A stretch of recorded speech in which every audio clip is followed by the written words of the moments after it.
Dr. Edwards, you asked me to put together a brief video showing you the Encore training modules. So here we are in the Encore classroom, and we have a welcome video which is available here in the online classroom. Kind of tells everybody what the format of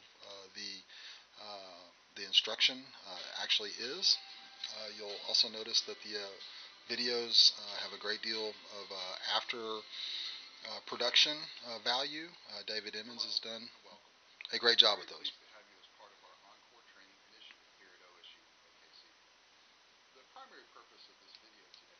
Anyway, it's just a part of it. That's an overview. Most of what we have is available here in the content portion of the class. We of course have the orientation video, which we just started. We have a course overview. It's essentially what the different learners are going to learn in the process of participating in this training. In addition to the overview, this just kind of tells them how they should proceed in navigating around in the course, and it also shows them, sort of what the rhythm of each week of instruction or each module of instruction will be, and of course directs them towards resources if they require more help. In addition to that, we have a week-to-week calendar. We have learning objectives, kind of a handout about learning objectives. I've produced a great deal of desire to learn help to alleviate calls to the help center and to get our instructors and the Encore grant participants off on the right foot starting off.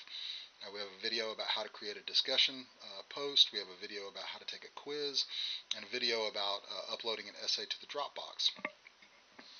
All of which will help new part-time instructors who aren't familiar with the system. In addition to that, we have some getting to OSU OKC resources. We have some stuff that's kind of specific to developmental studies and to the Encore presentation.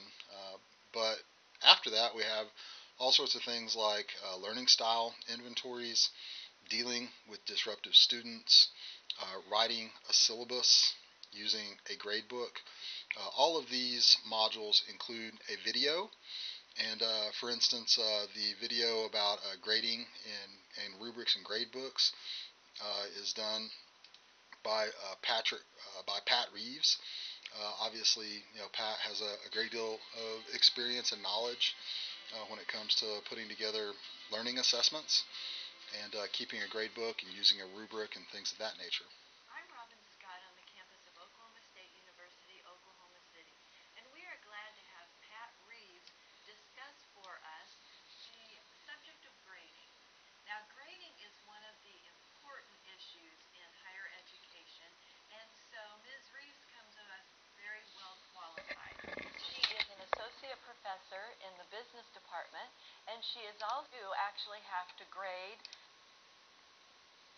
So we have Robin introducing all of our different speakers.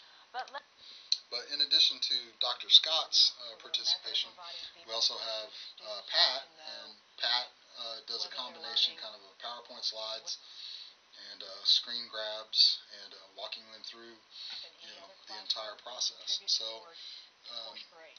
that's the video component of what we've produced. In addition to the video component, though, and we'll just go ahead and use grading and gradebooks. They start each module out with a file, and that file always includes the same three things. It's an overview, essentially, of what's going to be tackled in that unit of instruction. It is the learning objectives. So here's our overview. It kind of gives an introduction of whatever professor is coordinating that content for that particular video.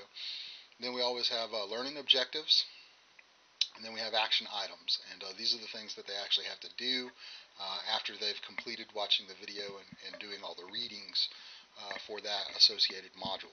So it's all organized in a very familiar way if you're familiar with instructional design, and that is you have an overview, you have learning objectives, and then you have action items. We have, in addition to that, some other modules that I'm still working on that have yet to be rolled out. I do have all the videos constructed for all these, but I typically work on them the Friday before they go live, and make sure that we have all of those things. We've also got under Pat's module there, we've got some examples of rubrics. One of the action items that they have for that particular week is that they are to produce a rubric, and we have all sorts of help directing them back to Microsoft Office so they can learn how to create forms like this.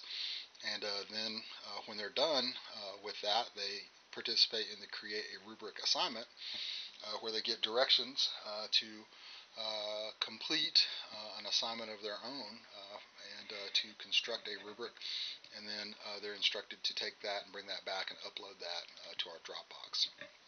So they have Dropbox components, they have discussions that they participate in, they have a profile assignment that they all do. They all construct a profile so that they understand, what it's like to be a member of an online course community. We have a link back to all the videos here within the site. All of those videos are, of course, available to them, and those are currently hosted through our servers and through our external video serving capacities. So they've got action items, they've got assignments, they've got content, there are videos, and we cover all of these different topics in the training that is already built. If there were additional topics that needed to be added to that, I could help, or Michelle could help to construct those, and we should be able to roll something out that significantly increases our ability to train part-timers, and even provides possibly some incentives for that training, and it would be ready to go live in the fall. So that's just a real quick overview and sort of update about what's happening in our Encore training program and the types of things that we've been developing. I will attach the week-to-week calendar so you have an opportunity to look at that and see what training modules will already be developed and what those things will look like. All of them, of course, utilize American Society of Training and Development best practices, and I think that I really wish that prior to my first teaching experience that I would have had some training like this to go through. I think that it would have made my first year as an instructor remarkably better, and it would have made it more educational for my students, and it would have increased their learning outcomes. And that is, after all, what it's all about. Thank you very much for your attention. Have a great day.